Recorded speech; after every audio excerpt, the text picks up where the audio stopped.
Sajjad loan ने फारूक अब्दुल्ला के बयान पर रद्द-ए-अमल जाहिर किया है। सज्जाद लोन कहते हैं कि फारूक अब्दुल्ला पीपल्स कॉन्फ्रेंस को ताईद फराहम करें। सज्जाद लोन के मुताबिक अगर डॉक्टर फारूक अब्दुल्ला चाहते हैं कि मुसलमानों के वोट तकसीम ना हो तो वो पीपल्स कॉन्फ्रेंस की हिमायत करें।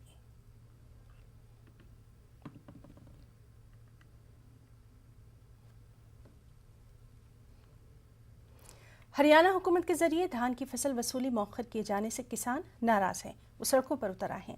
करनाल और अंबाला में किसानों ने हुकूमत के फैसले के खिलाफ एहतजाज किया। इस बीच एहतजाजी किसानों और पुलिस एहलकारों के बीच झड़पें भी हुई। किसानों ने रास्ते में खड़ी की गई रुकावटों को अबूर करने की कोशिश की। इस दौरान किसानों और पुलिस एहलकारों के बीच झड़प भी देखने में आई। किसानों को मुंतशिर करने के लिए पुलिस ने पानी की बौछार की। करनाल में उजाला मनोहरलाल खट्टर के घर के बाहर किसान जमा हैं।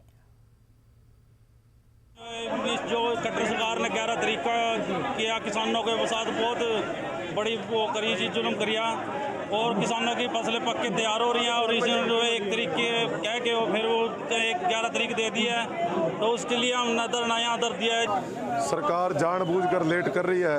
1 अक्टूबर की बजाय 11 अक्टूबर पर लेगी और कल भी पूरे हरियाणा में प्रोटेस्ट हुए हैं। करनाल में भी मार्केट कमेटी दफ्तर का ताला मार के किसान बैठे रहे और सरकार की ओर से कोई इस पे कोई भी एक्शन नहीं लिया, क्योंकि प्रधानमंत्री कहता था नए कानून आ गया, आप अपनी धान कहीं भी जाके बेच सकते हो, तो मुख्यमंत्री के घर के आगे जाके आज धान बिकेगा।